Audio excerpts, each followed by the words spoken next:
Hiya, my name is David Kennedy. I'm the Kennedy of Kennedy and Rind, and today's masterclass is the breakdown of a venison carcass. Obviously fur on, so we'll go through the skinning procedure and then the breakdown of all the individual joints. This is a roe deer, about 30 kilos in weight. It's coming from Elsdon, which is a natural cull. They seem to be taking over the ranges of Oxburn, so our gamekeepers go out and shoot a set number per week. That's the allocation they're allowed to do off the landowners. Okay, so I'm going to start by going into the leg, very gently, just breaking into the sinew to allow initially to see where we're going to go in. So we just loosened it there slightly. It allows us then to get a knife, again very carefully, just using the tip of a very sharp knife. We're going up towards the Achilles, which is where the hook's kept, so we need to keep this tendon intact, otherwise it will come off the hooks. So we need to work around that. So it can be as fast or as slow as you like, but it's just the more time you take, the less nicks you'll get into the actual meat itself. So as you can see, it's quite a simple process once you know where you're going.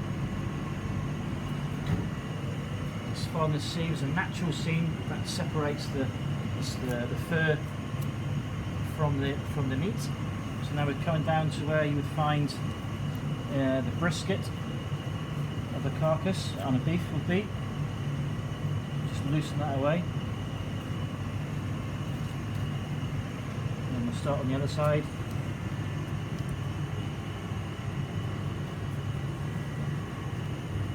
We'll come around to the back. Then we've got to cut that tendon. Nice and steady.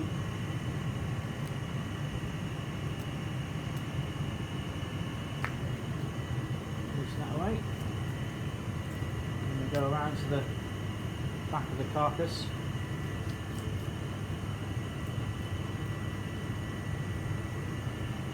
That side done. And repeat the process on the other side. Again, just making a small little pick movements until you find the gap.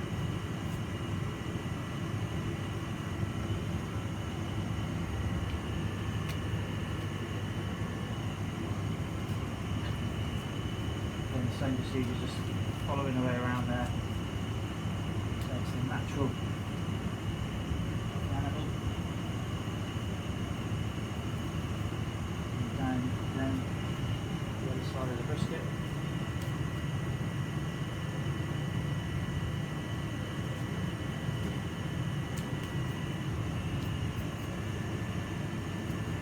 Then watch for that Achilles at the back, tendon.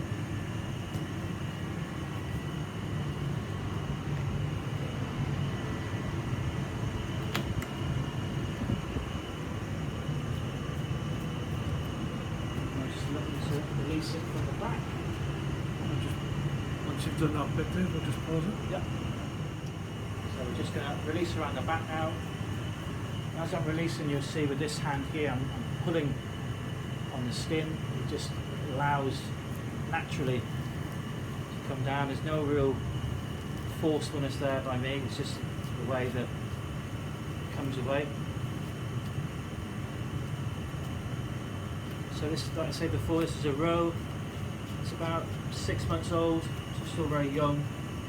And the guys take it, this particular brand or breed, just for its very lightness of meat. It's very lean, very little fat content, which in the end sort of produces a prime piece of meat for chefs to use. Again, same process around the other side. Just release it there.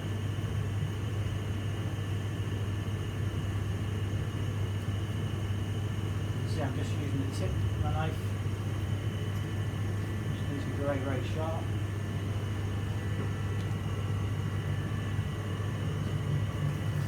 Again, it's just that natural pull down. So.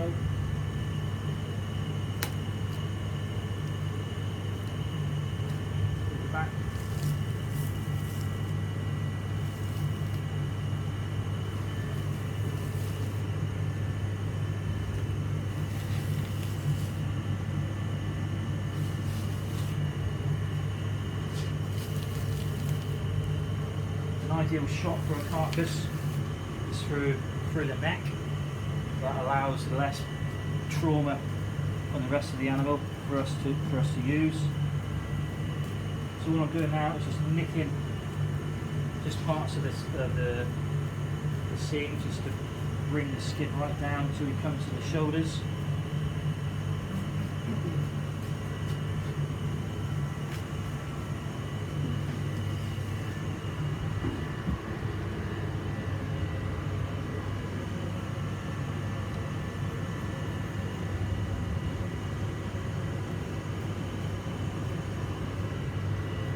Process for the shoulders as the hinds. So we're just following the natural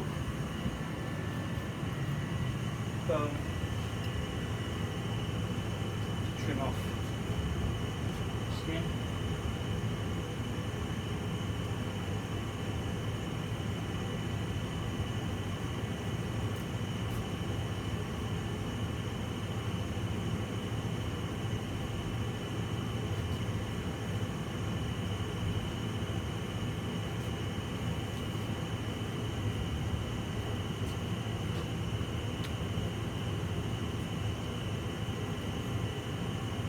So,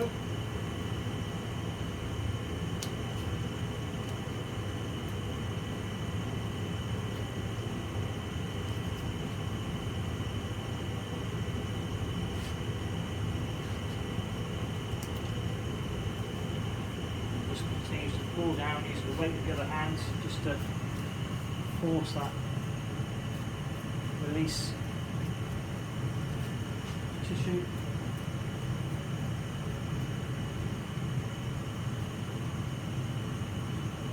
Belly, now we head down towards the neck. So the last sort of fiddly bit.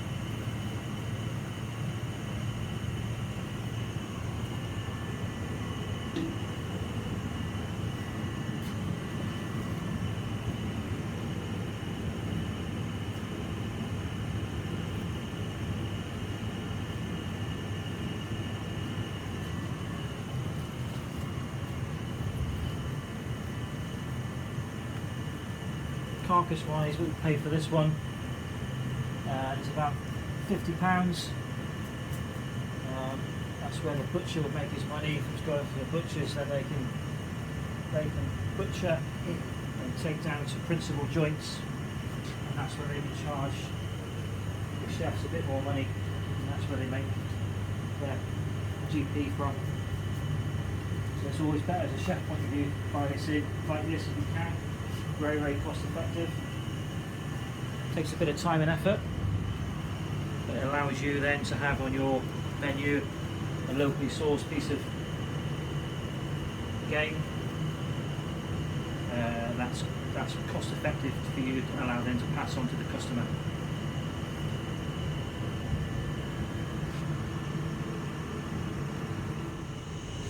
So this is the leg or the haunch. So on there you have three muscles. You have the top side, the flank and the silver side, and the rump at the top there.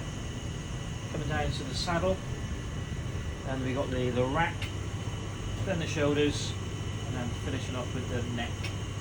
And inside we've got two little small false fillets just running there. The offal is taken out when the animal is cold, just for infection reasons, so it's out straight away.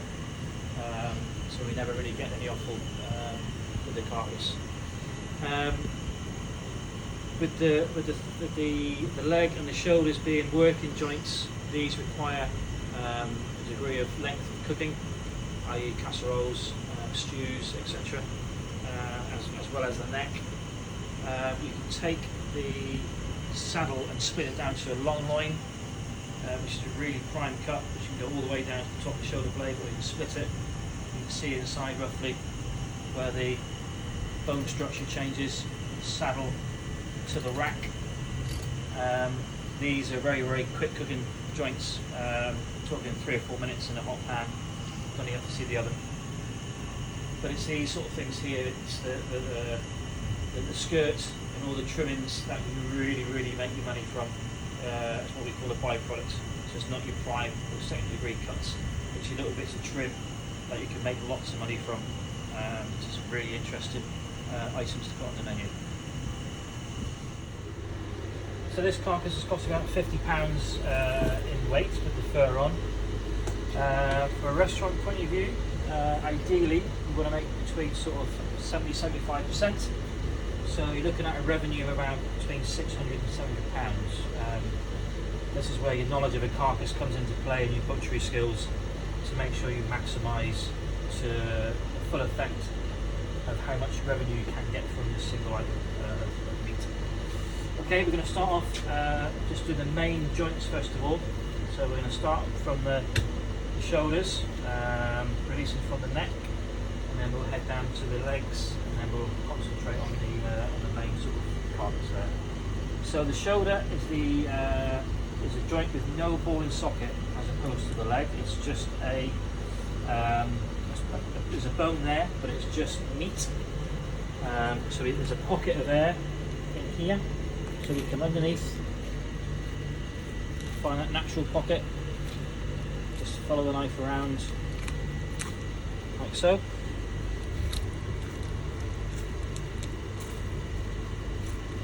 Just let the weight of the shoulder show you where you need to go.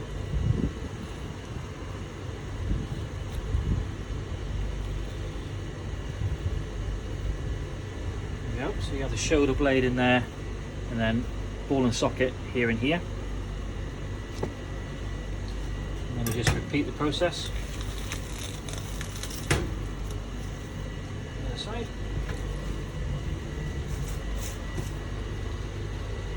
A little bit tricky this side because you're working a bit blind, but it's the same procedure. Just open it up,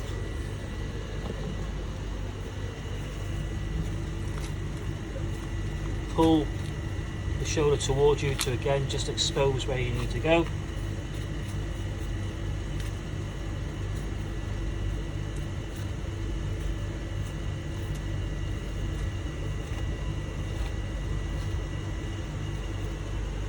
There you have your two shoulders released. Okay, now we're going to start on the legs.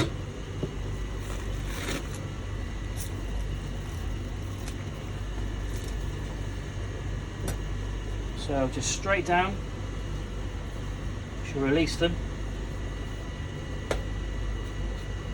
Just a small little push away there. Now we have a ball and socket joint here, and on this side, which we need to expose. So again, we just follow the natural, this is called an H bone. So we just need to find a way around that. Again, little small nicks, top of your knife again. When you get to about here, you'll find this bone juts out slightly, so you need to go in and around it, otherwise you will lose a bit of meat there. Just take your time. You can see it there, exposing that little bit of bone around that. Once you've done that, you can then go into that ball and socket and release it, and that will then allow you to follow the lines where the leg is. So now we're taking out the rump muscle, and we take away this one. And because the angle of the bone goes inward this way, you need to obviously follow the contours of that. Otherwise, if you go straight down, you're going to lose quite a bit of meat left on the bone, which is obviously what we don't want to achieve.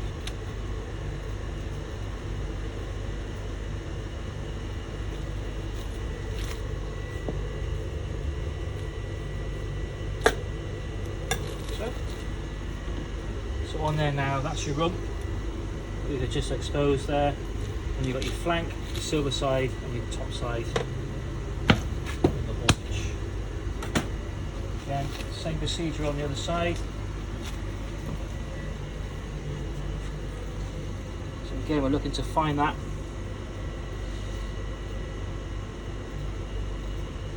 ball and socket, which is what you want to try and find first, and that's your guideline to where the rest of the bone is. So now we're sort of trying to find that little bit of bone that we found before that was sticking out on the opposite side. Just there. Just pull that leg up, just so you can see where that bone is there. Expose that socket, and then again you just go in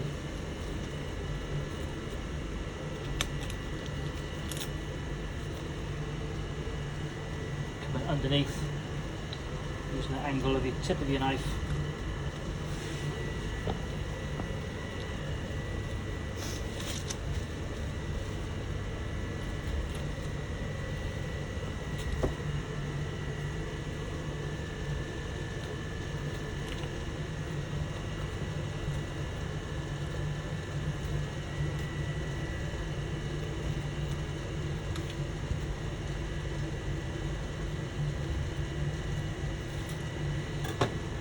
So, let's see, second horns down.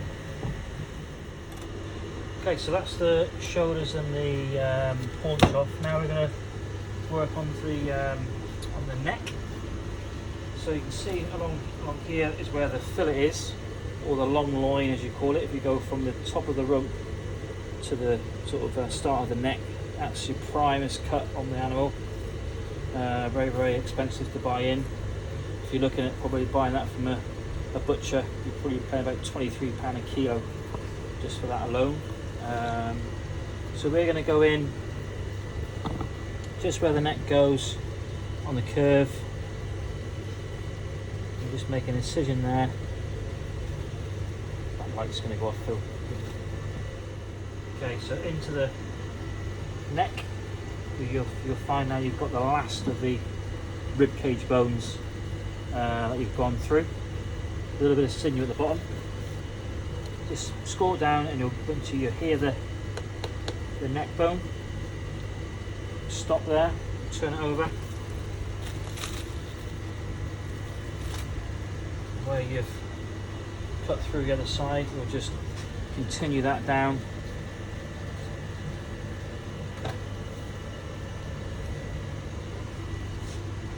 Into the other side.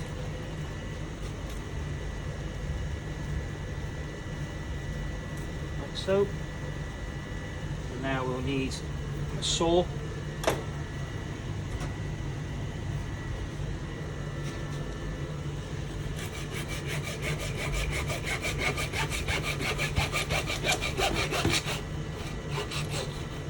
Once you hear that noise of the saw finishing with the bone and starts hitting the flesh, you must stop. Just a little nick there.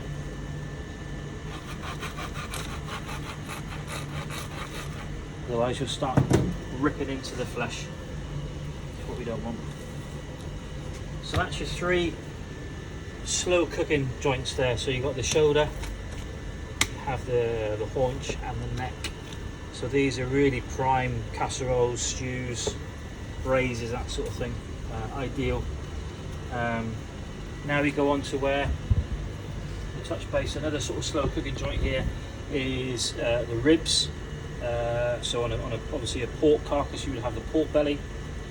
This is very, very lean in terms of meat. It's very, very sort of bone heavy, very, very little meat. There's a little bit of what they call the brisket or the skirt, as you would get on a steak, which lies around here. So it's full of flavour because it's the meat that's coming away from the big sort of muscle joints that are working. So the sugars that are created from the shoulder will drift into where the brisket is on a skirt steak, hence full of flavour. Okay, now I'm going to go into the carcass itself and take out the little mini fillets. Very simple, just run your knife along the backbone, and they're that tender you can just scrape them out.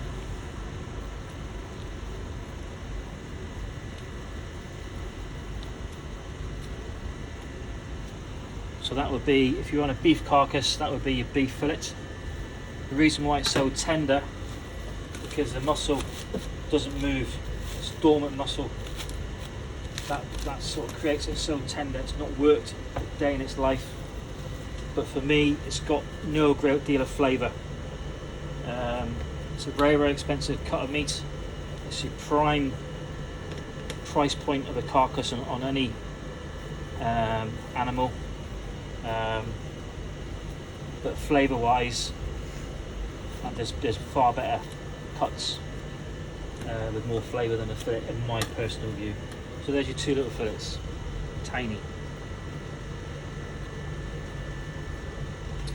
Okay, next we're going to go to the bottom of that H-bone which I explained before. So that's where the two. So now we're going to take off this H-bone. So we go in, there's a bone there which we just go in behind.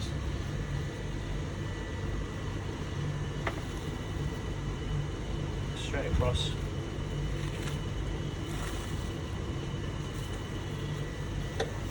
Just turn that around. Repeat the process. There's the other side.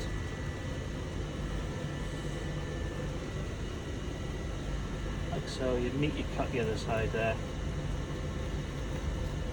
You fit bone again.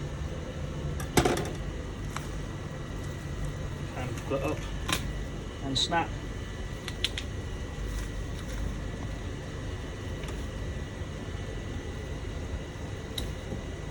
That just comes away. So there's an element of a little bit of trim which we'll take off, and all that goes into a byproduct to go onto the menu in some form. Okay, next I'm going to take off the bellies. A little bit tricky, this one. So where the natural flat comes down off the saddle, just go slightly higher than that, and come across the belly.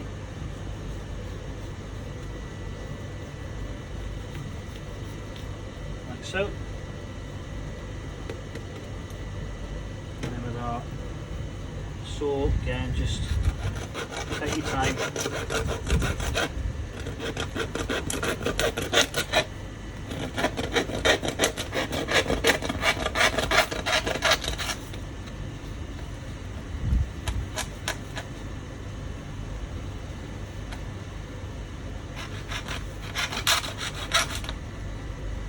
There you can see very little meat on there, as opposed to pork belly where it's fattened on purpose to have that layer of meat and fat on that belly.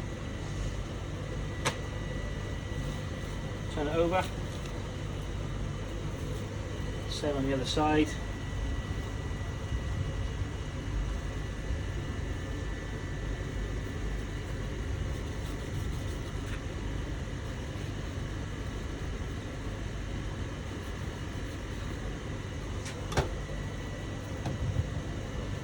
Again, take your time.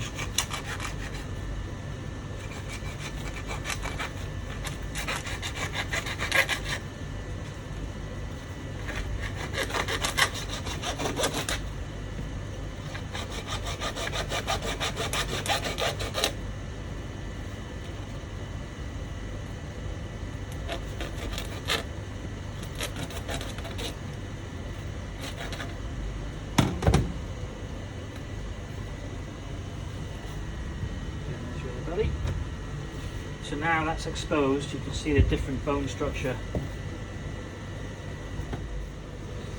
Okay, so now we've taken off the bellies, it sort of exposes the inner carcass, so I can explain a little bit easier now as to the difference between the saddle and the rack. Normally on a lamb carcass, the prime saddle would be a 7-bone rack, which is probably sort of about here carcass wise, but you can see where the bone structure changes from the sort of the racks of the venison to the saddle. So these are more of a protruding bone, very short, and comes about there. And then obviously you've got the racks on both sides. What I'll do is I will take off the saddle. I normally just take off the loins and as a whole, but I'll take off this just to show you what the saddle is. Okay, just going to turn that over.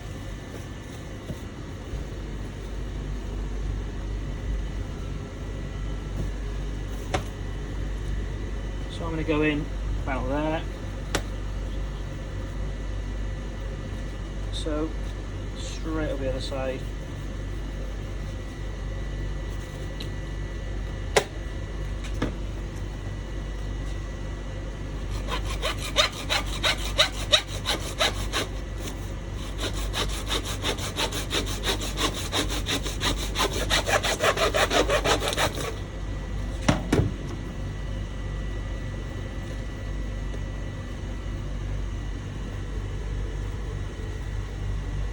Follow those two natural bows down.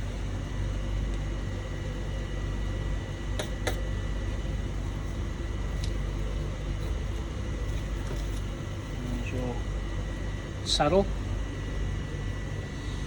So normally now you would take that central bone out, leaving the top bit of sinew intact. So you have two nice fillets of venison. You trim off some of the excess meat and you use that flap to. This is where you can utilise some of your trim now. You can make a nice venison farce, pipe it into the cavity, fold over your flaps, tie them, and that then's a prime roasting joint for probably 3 or 4 people. You could charge in a restaurant probably £25 a head for that, 4 portions with a nice seasonal garnish to go with it. So that's £100 back already on one joint. Okay, I've got a little bit of excess meat off the neck, which I'm just gonna whip off. Again, a beautiful tasting piece of meat. I'll just take off the excess on the brisket and the skirt at the same time. So now you can slowly start to see the trim appear. That is obviously crucial for you to maximise your revenue from this lovely animal. Let's do it justice.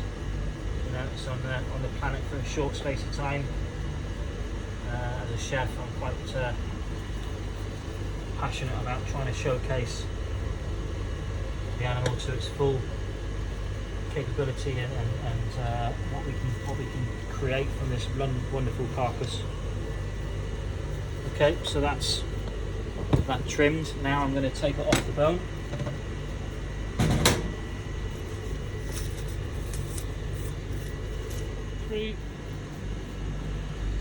Okay, so that's the saddle off into the double rack.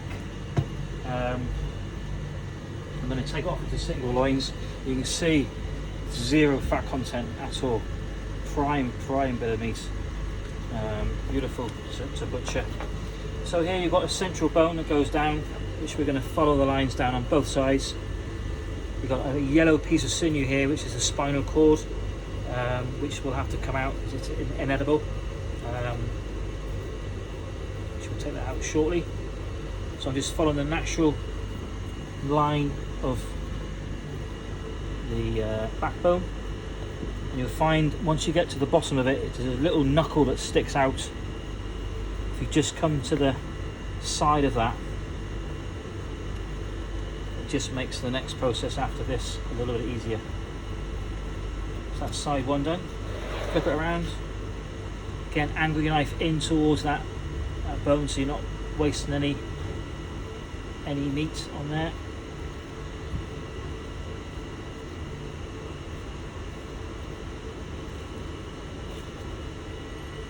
And just look for that little nugget that sticks out. Pull the flesh towards you just to allow you to expose where your knife's going.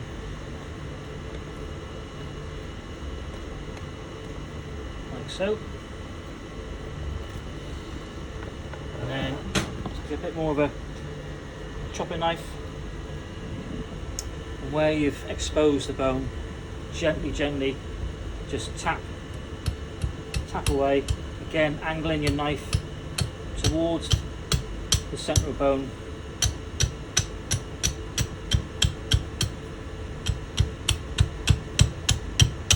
Take your time. I get to about there on this side. If I took it all off, there'd be an imbalance of weight. It makes it a lot harder for this side. So all I do now is I turn it around. I do the same on the other side. So this this now is a counterbalance to this side coming off. So again, angling your knife in.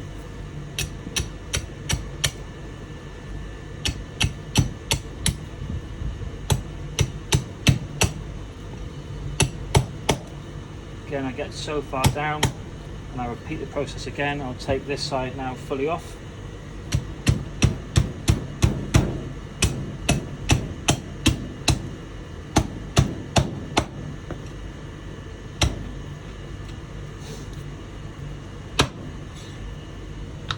Finish off this side. There you have quite a clean central bone. So that's now your two racks. So like I said before, with the lamb you would normally take out 7 bones for a prime loin or rack of lamb. Doesn't really sort of happen really with venison. There's excess there, I'll just whip off because it's so lean. It's with the lamb, because of the fat content that goes up towards the neck. That's where we sort of take it off as the 7th bone. Awesome. So that's the rack's taken off. Now I'll just show how you take it off from the rack to the loin itself. And all you're really doing is following the natural bone curve of the ribs. So you find if you just carry on the contour of the bone. See, the larger the bone, it comes down to a small one at the ends. Be aware of that. Again, you're always just pulling that flesh away from you, just so you can expose where your knife is going. You're always angling your knife into that bone.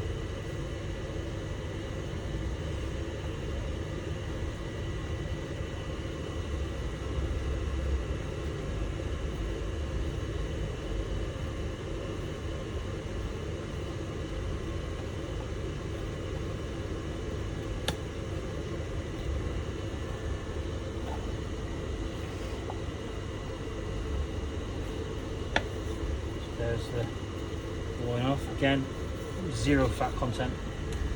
There's a little bit of the spinal cord that needs to come out. And that's like a piece of plastic. There's no way you can get any joy out of eating that little thing. So that comes out. This can be now just cleaned. Very simply, just take off a bit of the excess there. Again, nothing goes to waste. Got a natural piece of sinew which we'll take off.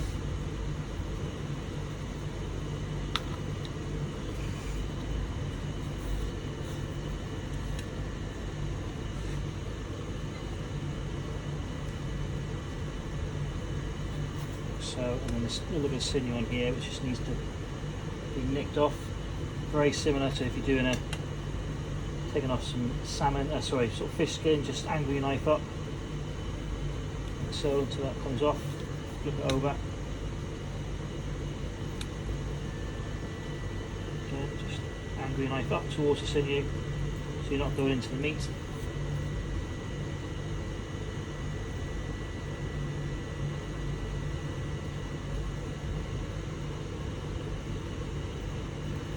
Next one.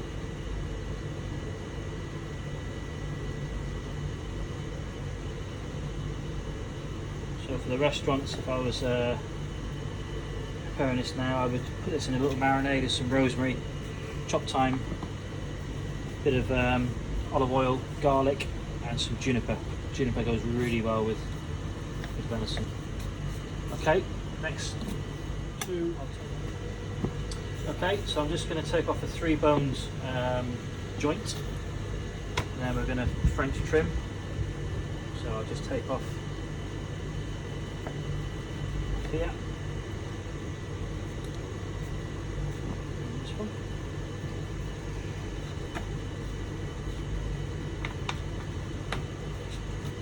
Again, a little bit of that spinal cord at the bottom which needs to be taken away.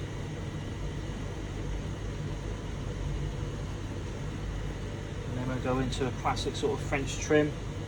So there's your 3 bones. There's obviously meat in between those bones. So we just go down to the side of the bone.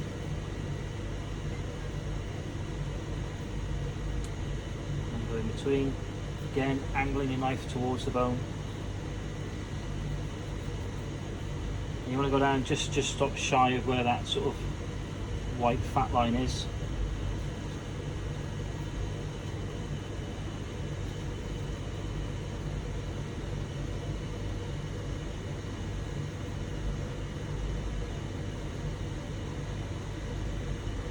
Again, all to go into the byproducts pile. Again, just pull that now. That needs to come out, and I want that out as well. It's attached, so just pull it up towards you.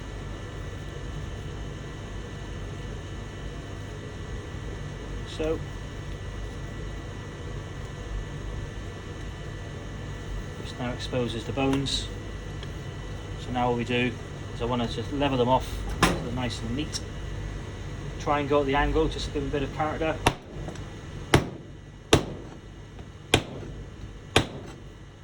So, again, into the bone pile for stocks.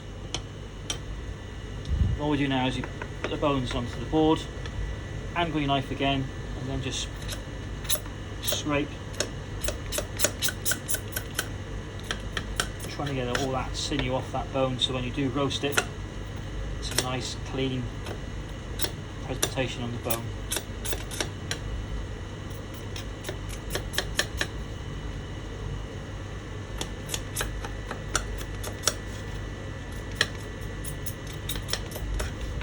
Quite a long process if you're doing the whole service point of view, so you've got maybe 20 or 30 of these to do as part of your daily setup. But from the chef's point of view, it's a finished item that counts, that the customer sees, which is what you want to achieve.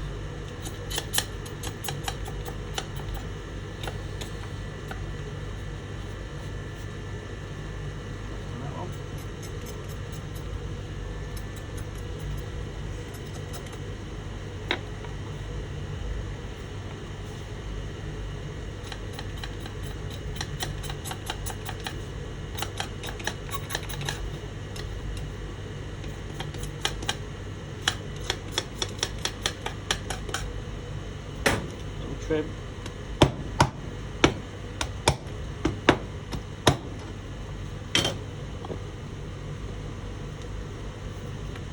There you go.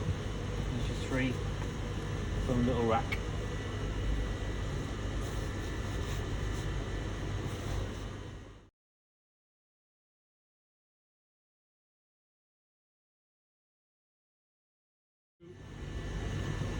Okay, so the last one I'm just going to prepare today is the saddle. Beautiful roasting joint. I'm just going to take off the couple of bones first.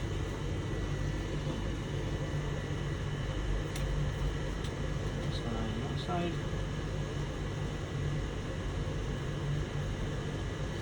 And then you've got a central bone.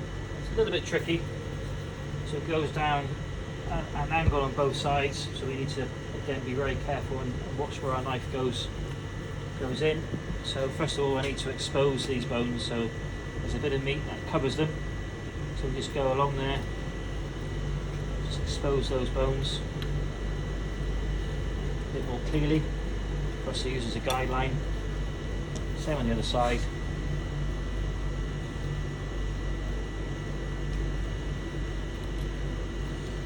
Now what we do is we go at the angle, so we follow those bones down.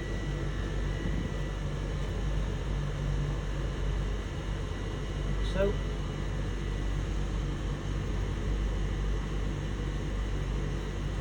And you'll come to the backbone. Now if you just do a little bit of a scrape, you find there's another set of bones there. You just need to come up underneath them, just to release them from the back.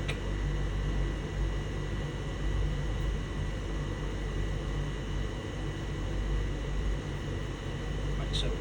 Same on the other side.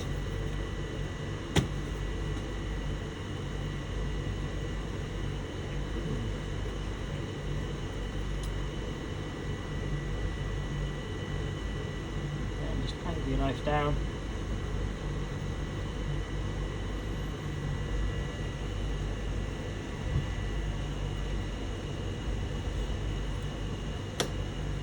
A little bit of a scrape.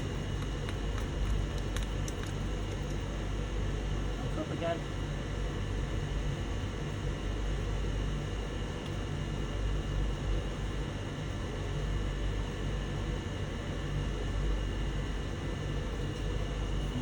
To hopefully now just go down that where you've cut,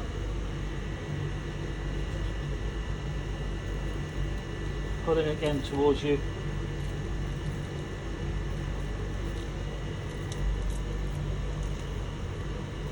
and there you have a nice boned saddle of venison, which now can be stuffed with a nice fast made from all your trimmings.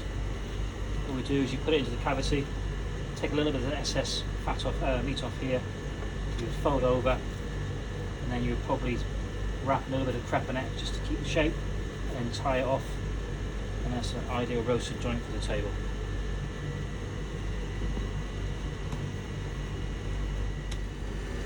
So that's the carcass breakdown. I'll just go a quick little run through. That's what we've done today. So we started off by taking off the shoulders, which is a non-ball and socket joint. So it's the blade, which is attached itself just with meat and sinew to the neck, which is this one here. All we've done is we went through the meat part of the neck and then sawed the bone out. It's pretty straightforward. Again, packed full of flavour. Really good in a braise or a stock or even a consomme or soup. The haunches, the largest muscle joints on the carcass, obviously.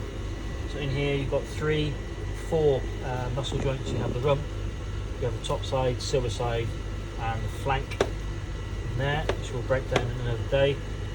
Attached to the neck and going in towards under the shoulder is the belly, but again very little meat on there, so we tend just to strip off all the meat and use that as trim.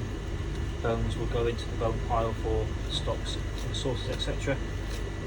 To the main part of the carcass, so these are the little fillets that are inside the rib cages, so they just basically pull out because they're that tender. We'll go down to the rack, which we've broken down into a couple of various bits. So we've taken off the 2 racks themselves, then we've taken this one off, which is the loin, off that rack there. Then we've taken a 3-bone rack joint off the other loin and just done a little bit of a French trim of the bones as a nice little roasting joint for one. Again, we can just repeat the process with these 2 other joints there. Then we go down to the saddle, which we've boned and rolled. Taken out the bone structure, which allows us then to create a lovely roasting joint for the table, right there. And the last bone is just off the top of the legs, which is the H bone, which obviously connects these 2 haunches together, and that's where the sort of main ball and socket joint is on the carcass. Over to you guys to come up with some recipes for how you utilise all the trimmings. It'll be quite interesting to see what you come up with. I'll give you one little clue. At the moment I've got a nice little venison bolognese sauce on, so that will give you an idea of sort of where you can go with the venison trim. But it'll be interesting to see your ideas. So we've gone from this coming through our doors this morning. That was cold at the weekend from Elsden, to a skinning demonstration, to then a very simple approach to the main butchery points of view. And when this pandemic allows us to get back into the college environment, I'll come in and I'll do a masterclass with you guys, utilising some of the key muscle joints and structures of the carcass that we've seen today.